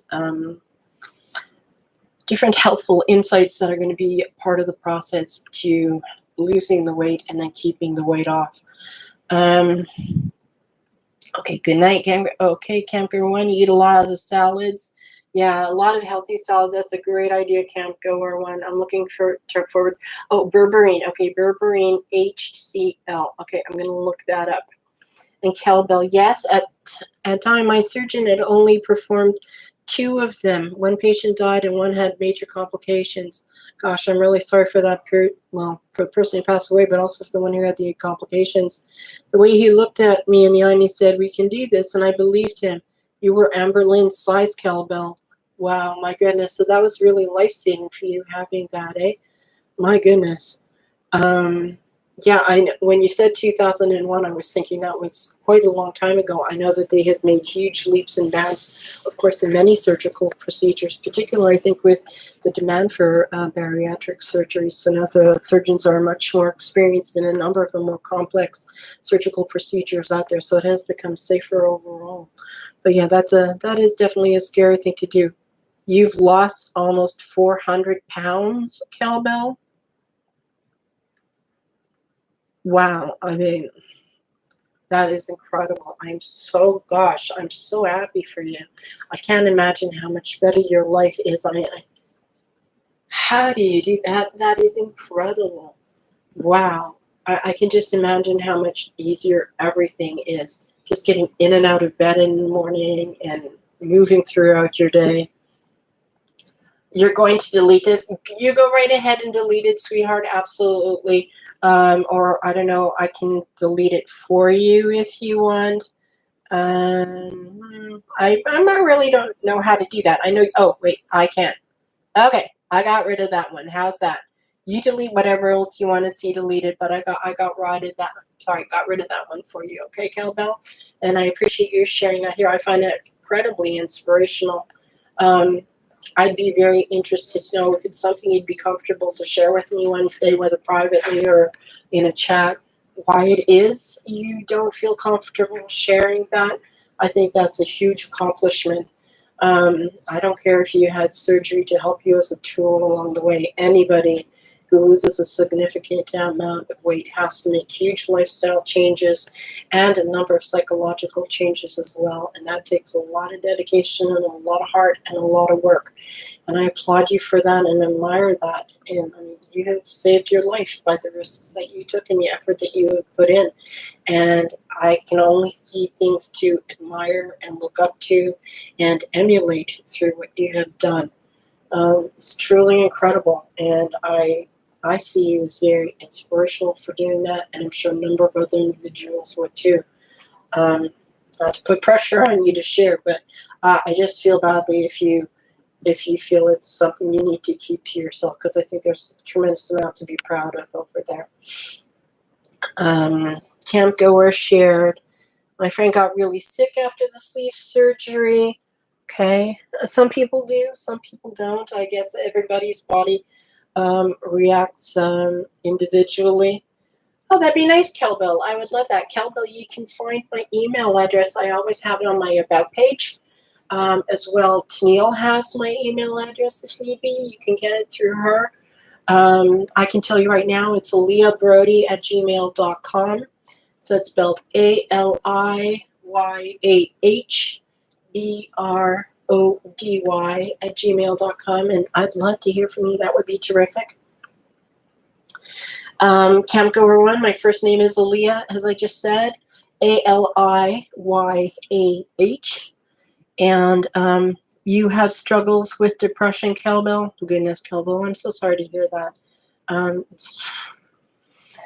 Depression is a rough one. It really is. I think there are still a lot of misconceptions about depression out there. That's something I want to talk about as I talk about the psychological insights that I'm hoping to gain as I lose the weight and the changes that I need to make. You know, a lot of people will use the language, oh, I'm blue, I'm down, I'm depressed. And yeah, they might be feeling, in a depressed mood or a depressed state at that particular moment in time. But I think for those of us who have clinical depression, particularly major episodes of it, or as I have in my case, major depressive episodes top dysthymia, which is like a low-grade chronic depression. It's your low-grade, more depressed mood each and every day. It can be extremely debilitating.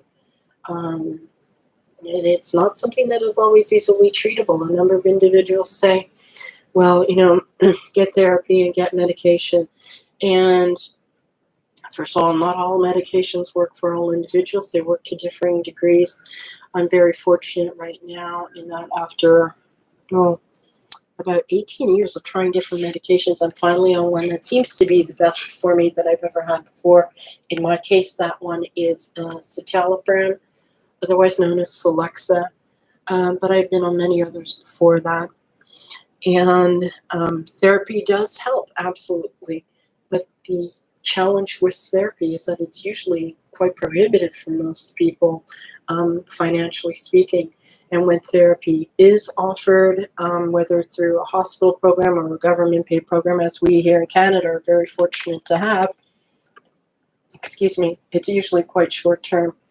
And anybody who has major depressive episodes, particularly if they, as a result of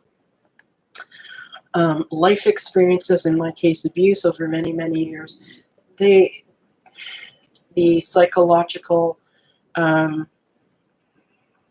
causes, let's say, their biological and then their psychological causes to the depression are not addressed in a short time frame like that.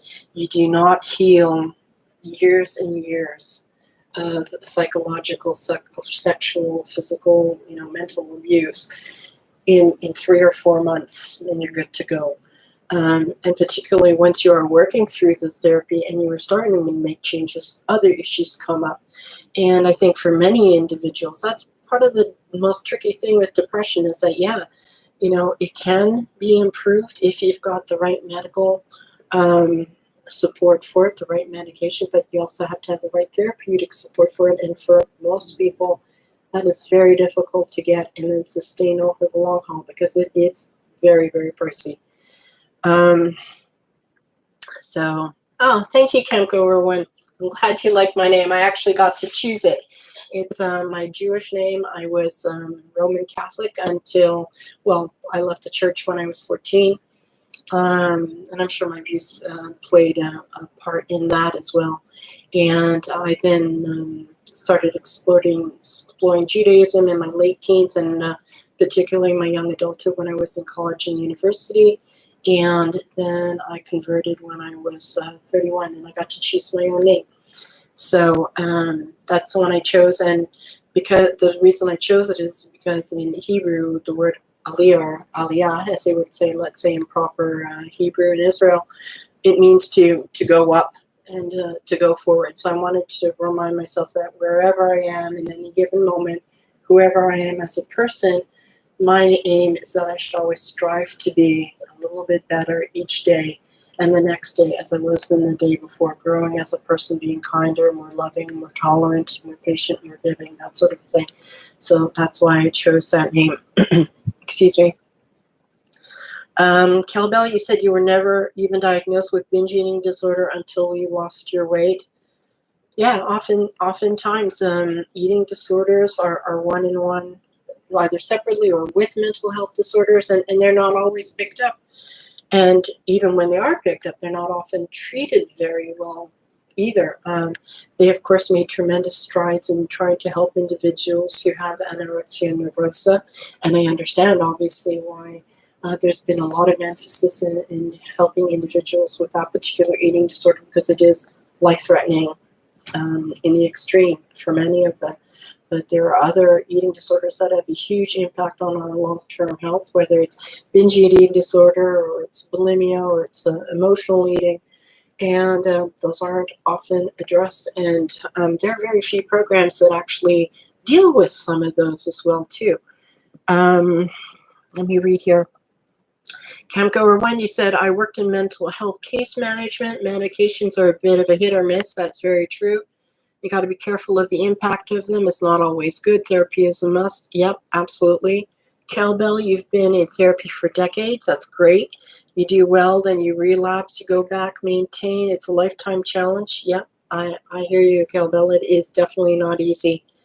And mental health needs to have a support system just as they do, as they have sponsors in AA. Yeah, I think that's a great idea, actually, Campgoer. I think you're absolutely right about that. Yeah, I think, as you say, one of the challenges, or as we're talking about now, one of the challenges with dealing with mental health issues over the long term is that, yeah, you can learn certain insights into yourself and maybe learn better coping mechanisms for, let's say, certain stressors, or how to deal with family members, or to resolve, outstanding issues. But life comes up and they present new issues, or issues we thought were resolved keep coming back up once again. And when you don't have the support in place, it can be very, very difficult to manage on your own. I think particularly as well, I know for myself with depression, because one can easily develop a very negative mindset towards oneself. And when you are very blue, your sense of self goes down. You don't value your own opinion. You think, well, if I were more insightful or more intelligent or more capable, I wouldn't be in this predicament. So even when you do have an insight, you tend to put it down and think it has less value to it. And if you don't have supportive individuals in your life, particularly family members or loved ones who are closest to you, it can be a very, very hard struggle. I think, of course, it is harder on family members who are not experiencing what we're going through, because one, they don't understand, let's say, the biochemical driving forces behind, let's say, depression or anxiety, whatever it may be. And then they don't necessarily understand the psychological struggles for it as well, too. So when they get frustrated with us, then that only makes us feel worse and it makes it harder to overcome. So very often, I think, as Camp Gorawan has mentioned, in terms of extended support, like you have with AA, and then you have sponsors, and you also have Al-Anon, I think that is right, for family members of alcoholics. So I think in many instances, if obviously social programs, right, could afford such a thing, it's always helpful if family members of the person who's suffering from a mental health struggle also get support, so they can better learn to understand what their partner or their loved one is going through, so that everyone can work together instead of butting heads and being at odds because the situations are so frustrating. Camp Go When you've counseled many of your guys and gals in your job. Okay, yeah. And Kelbell, you're saying there's a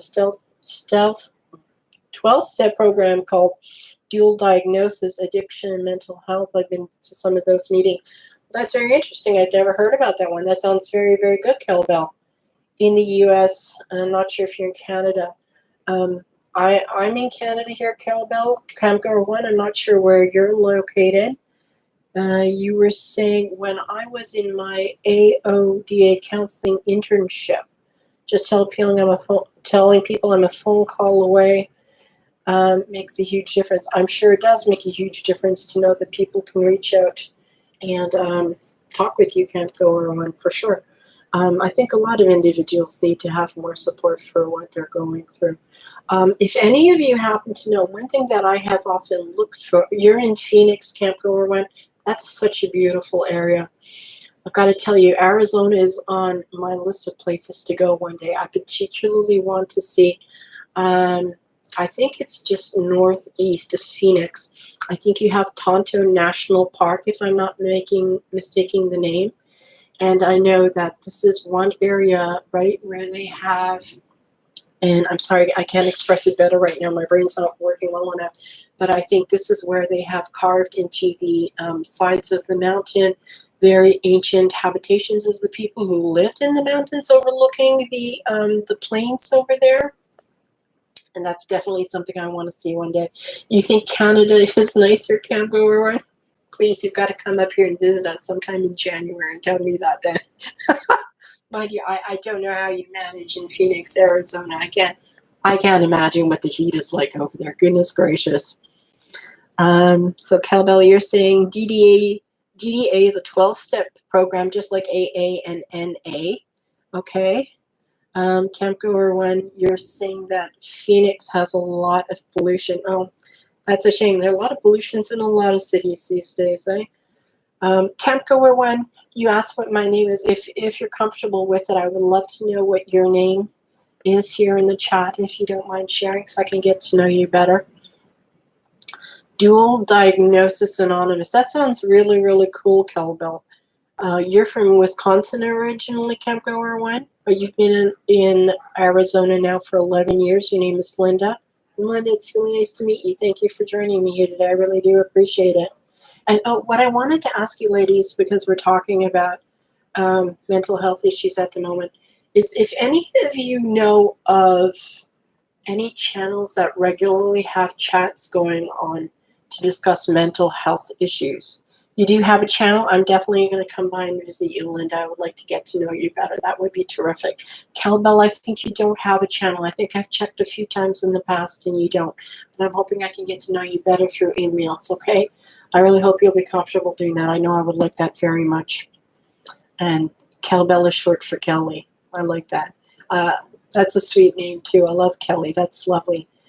What I wanted to ask you, ladies, would any of you know if there are any channels that run chats on mental health here on YouTube? I mean, I know they must be out there. I know there is Bipolar Corner. I've checked in on him a few times. He has a channel. He's discussed a lot of mental health issues, and he sometimes has a live stream where people can talk.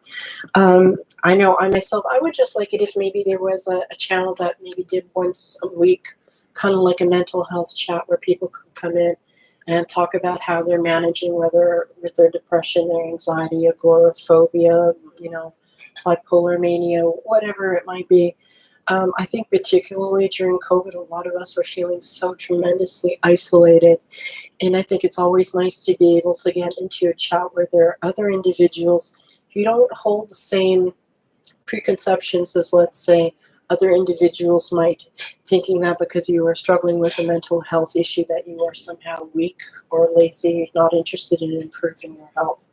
And I think if more people can come together and support one another and encourage one another, then one can kind of like leave at the end of the day and feel a little bit better about themselves, maybe go off and have a better day the next day, something for that experience, Okay, let me catch up. Camp Goer One, I'm a camping kind of gal. You want to do some travel? Camp Goer One, I want a tiny house. What I would really love is a minivan converted for like travel, like across country. I'd like to go and see all of North America in the back of the van. My husband and my two boys think that is absolutely bonkers. I'm thinking that would be like fantastic. I have a dream to do that. I really do. I'm hoping I get to accomplish that one day. There are doctors' channels on behavioral health. Yep, I know that, right? Kenny J, you're saying, I don't know about channels with mental health chats. Unfortunately, YouTube unfairly shadow banned those. That's ridiculous. KJ, okay, let me read ahead and then I'm going to get back to it, KJ. Calbell, nice meeting you. Great support. Take care. Thank you so much, Kelly. It was wonderful to see you. I'm so glad you joined. Thank you so very much. And, KJ, that is one thing, if you're still here, that drives me absolutely crazy about YouTube, right? You can have people like Foodie Beauty doing live streams where she is like zoned out of her mind. She's clearly high on whatever drugs she's taking on that given day. She's sharing incorrect and dangerous health information. She's demonstrating to others very poor manners of managing your health. And that's fine and dandy. YouTube lets that go on for hours on end. Not only with her receiving the super chats and now having members join her stream, but also it is then uploaded as a video which is monetized. And that's fine with YouTube, right? But God forbid people get together and have a chat about how they are managing with their mental health issues, being supportive to one another and offering each other either support and encouragement or helpful insights and tips. That is something YouTube wants to put on the down low. It's disgusting and discouraging, I tell you. Anyway. Camp Goer 1, Kenny J says, professional for sure, but real people going through the struggle are hard to find on YT. That is really a shame. Camp Goer 1 is saying, oh goodness, do you know who Bob Wells is? I don't know who Bob Wells is. I'm going to have to check that out. Is this the guy who talks about the van life show? Oh, you live the van life with KJ? You got a deal, girl.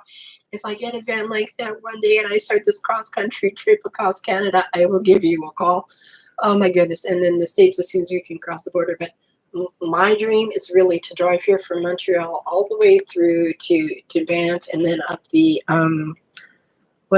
Columbia Icefields Highway to Jasper in the Rocky Mountains in Alberta, and then go back down in through to BC and visit Victoria, and then come all the way back.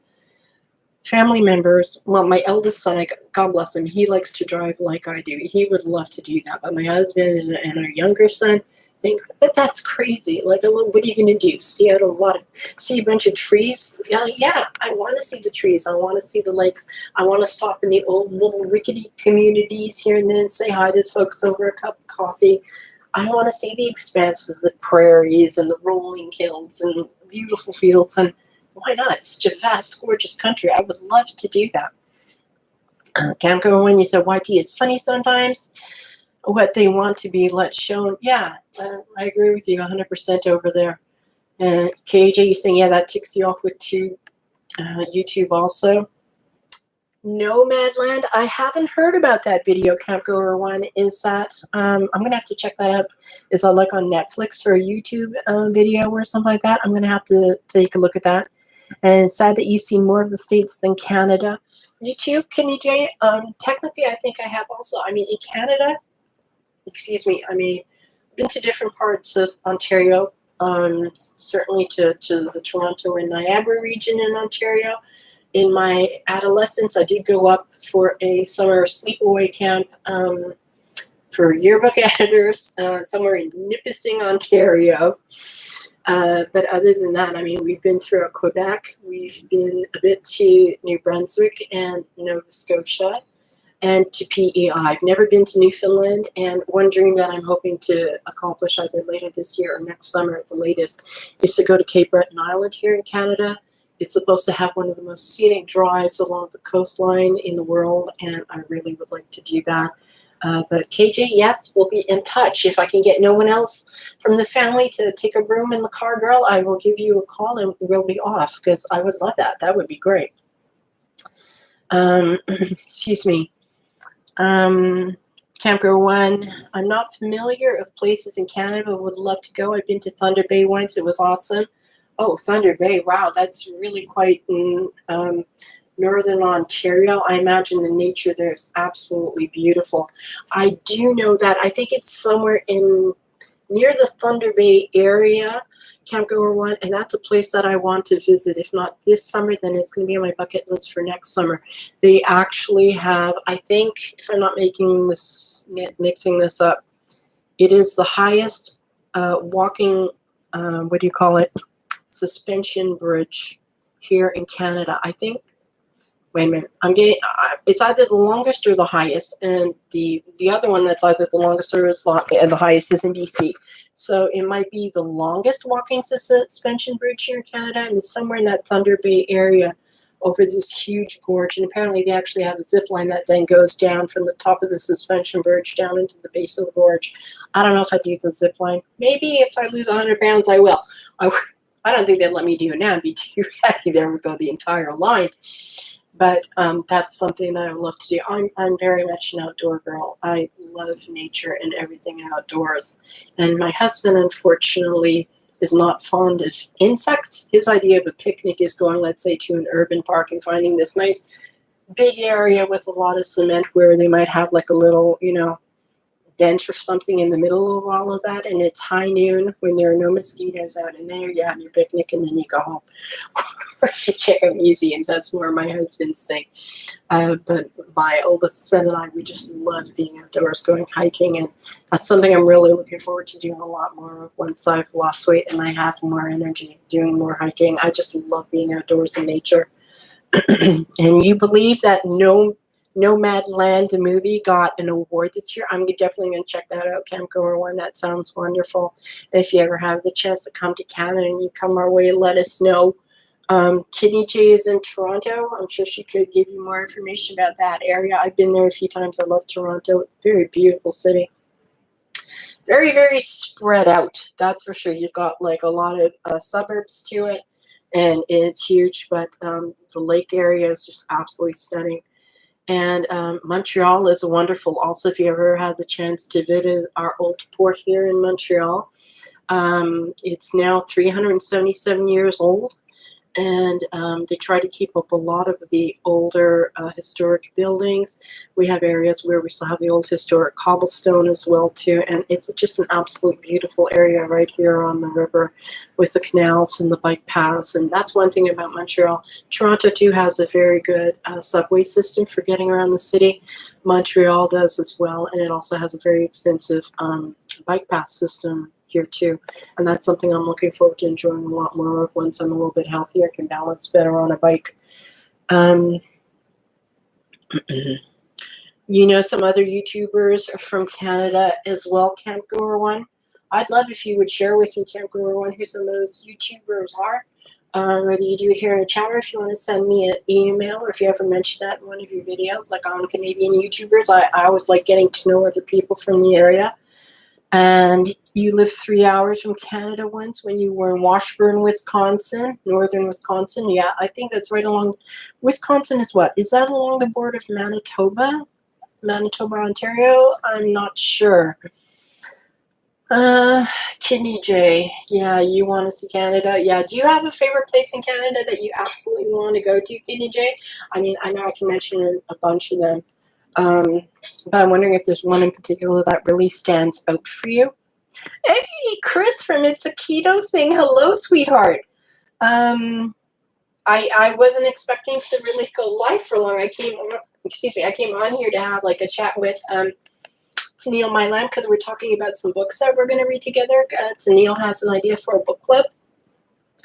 And I had no idea how to go on and have like a private live stream with her, and people just started showing up, which is like a thrill for me. And I'm really glad I get to say hi to you. I haven't watched it yet, but I've got it open on my browser. Chris, your video for the June keto challenge. And I've been 3 days now without a fever from COVID. So I'm finally starting to feel a little better. I don't have a whole lot of energy yet. And I took a 10.5-hour nap today, if you can call that a nap. But I saw that you're going to be doing the keto challenge going into June, and I'm definitely going to sign up for it and participate this time because I've got COVID off of my system, so I'm ready to go, girl. And, ooh, Chris, I also got to tell you while you're here at that, I had gotten a call actually last week in the middle of COVID to have me come in to do my gastric bypass June the 2nd, which I can't do because of the virus. But the surgical coordinator told me she's going to speak with the surgeon to see how much time to allow for me to recover, so I handle the anesthesia well. And I should be having my surgery sometime in June or at beginning of July at the absolute latest. So I'm all set to start with a pre-op prep anyway to get my liver smaller. So I'm really excited about that. So I'm definitely in with you, girl. Let me catch up on what we're saying over here in the chat. Campgoer One, I know several people from Canada that come down to Arizona in the winter. Yeah, I don't blame them. I can imagine Arizona in the winter must be stunning. That is something I definitely want to do. Certainly a place that's on my bucket list of places to visit. I mean, the scenery is just beautiful in Arizona. And okay, you want to see the East Coast, in particular the Bay of Fundy. Kidney J, you will love the Bay of Fundy. And actually, if you do want to go there one day, I can recommend for you. We had once, so gosh, this was maybe 10 years ago or so. And I'm sure it's still there. And if not, we can find something nearby. let me just tell you. We had stayed on the Bay of Fundy. I had found a lady on VRBO, which is Vacation Rental by Owner, and it was this old 100-year-old home, and it was sitting on the highway, and right across the highway was the Bay of Fundy. And she did have direct access to the bay, but she had a neighbor who was a very sweet older man, and he let our whole family have access on his property to the bay directly. And I tell you that even when we were sitting on the front veranda of this old house, Skinny J, and we were looking out onto the bay in the morning, we would see seal heads bobbing in the surf. And when we would go walk down this man's access, and we would go right onto like the shoreline of the bay, particularly when the tide was out and you could walk a little bit more comfortably. We would see seals there sometimes, and my son at the time had captured a video of it, but he was like all of 7 years old, so the video, like, forget it, you don't really see anything because it's shaky. But one of the seals there had been there with a baby seal pup, and we were watching them from a distance, and it was just absolutely amazing. And my husband was very, very brave. We went out on one of those rigid Zodiac boats, they call, and it's a rigid hull, and you have to put on these special, they're sort of like a jumpsuits over whatever clothing you're wearing, because if you were to fall over the side of the rigid into the water, okay, so you stay afloat with your flotation device, but the water is so cold that you can become hypothermic quite quickly. And this is even in the middle of the summertime. But it is absolutely stunning. Excuse me, I got to take a sip of water. But you would absolutely love it, Kidney J. And there's also a site, I think it's a World UNESCO site on the Bay of Fundy as well, too. A little bit closer to the border of New Brunswick, where you can walk down right onto the bay when the tide goes out, and the winds there when the tide is either coming or going are like absolutely incredible. They can almost blow you over. And there are also a lot of very unique fossils in that area, as well as caves, and it's just absolutely beautiful. I think you would really, really love it over there. If you ever plan on going, let me know and I'll share with you whatever information that I have, because it was such a wonderful trip. Let me see. Okay, going on.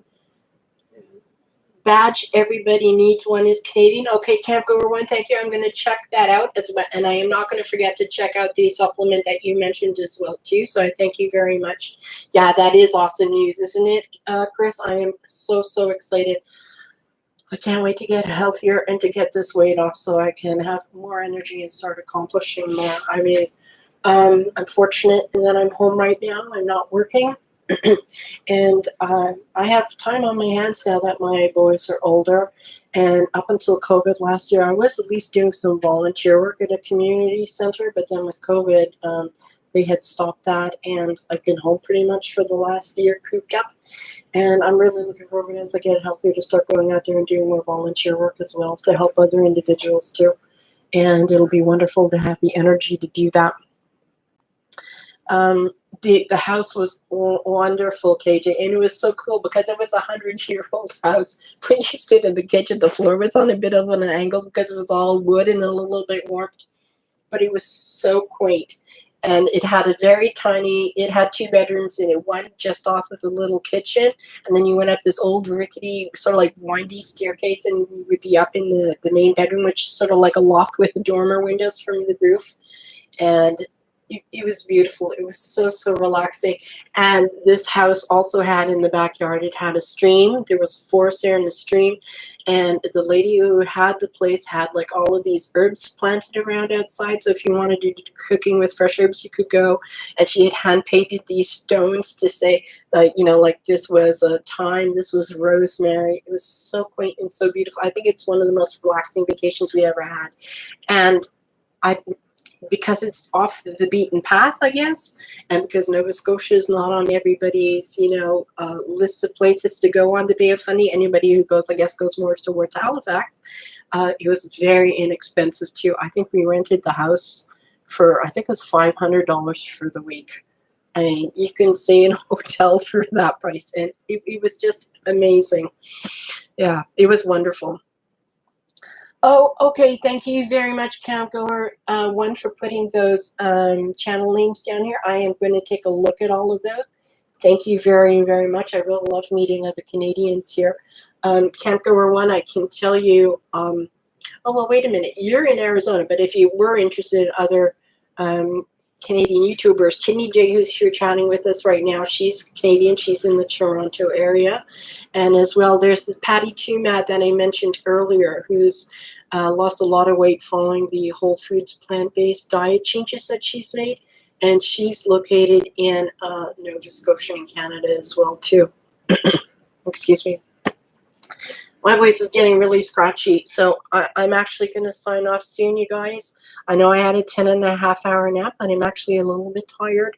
I'm going to thank COVID for that one. Excuse me. And wait a minute. No, Chris, if Chris is still here, Chris, it is a keto thing. She's Canadian, too. I don't know if she's Canadian originally, but I know she's been living in Canada forever now. She was, excuse me, until recently she was living in Calgary. And right now she's in British Columbia, and she has a channel. And actually, she is starting. If you're interested in doing that, or you want to go and check her out and support her, Campgoer One, she's starting out another keto challenge for the month of June. She had one for May, which was very successful for her and others who participated. She's going to have another one coming around now in June. If you want to visit her, that would be really super.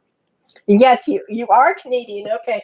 You have lived, I think, in the States, though, too. Once, hadn't you, Chris? I'm not mistaken. Or am I getting that from somewhere else? I'm sorry. But yeah, you're living in a very beautiful province there in BC. Goodness. You're going to go too? Okay. Thank you so much, Liz. I really appreciate you joining me. Thank you. That means the world. For everybody over here, you have the vampire machine in the morning. Okay, sweetheart, I hope it goes really well, and I look forward to whatever vlog you're going to put out while you're there, okay? You have a good one there, and a good night and a good night's rest. Most of the guys are big into Campgoer One. Okay, that sounds great. I actually want to learn more about that. We're actually, my eldest son and I are actually talking right now about renting a C-class camper. I guess that's one of the smaller ones, to maybe drive out towards the Gaspé Peninsula in the next month or so. To see, they have the huge Percé rock over there, to do some hiking. So I'm actually looking forward to that. Be the first time I'll do that. You lived in Vegas, Chris, but you never gave up Canadian citizenship. Okay. I'd love to hear what it was like living in Vegas. That's really interesting, Chris. And I'd be curious if you're happier where you are now, if you really enjoyed Vegas. Campgoer One is a key thing. We say A in what consonants too. People tell you talk like Canadian. You also say A? Why not? Maybe it's because you were living so close to the border. Do you think Canadians got it from people living in Wisconsin? Or was the other way around? I wonder, right? You really enjoyed living in Vegas? You could afford to live? Really? You mean Vegas was less expensive? I'm curious, like, was Vegas really less expensive than living in BC? I mean, I know Calgary is pretty pricey, but mind you, where isn't pricey these days? No, I think it's like crazy expensive. But that's really interesting. I'd really like to learn more about that. But again, I'm going to say goodnight, everybody. I'm going to start coughing. Much cheaper. Oh, my goodness. Wow, look at that. I'm going to start coughing soon, so I'm going to get off of here before I do that. And I want to thank you all so very much for joining me. That was a real surprise. And this is son waving in the background. I am on his computer, so I have to thank my son for giving up access to his games for the last couple hours that I've been on here. So thank you for that, sweetheart. But I want to thank you all for joining me. It really means a lot to me that you came in to say hi.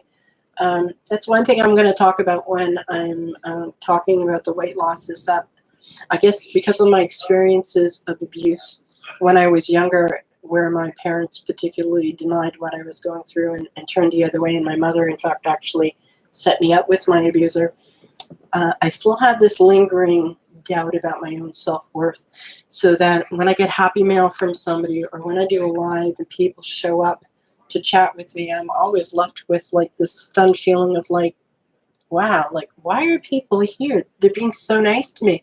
And it doesn't occur to me sometimes is that, well, maybe there are aspects of me that are actually likable.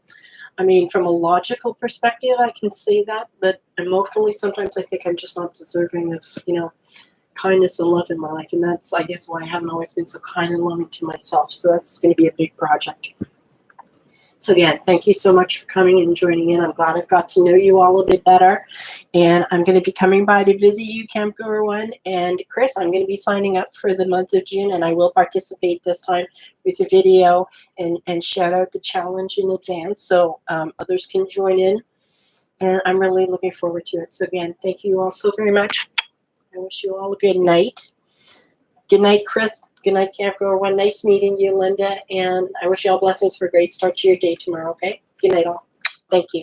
Bye-bye. Connection compared to daylight. Yes.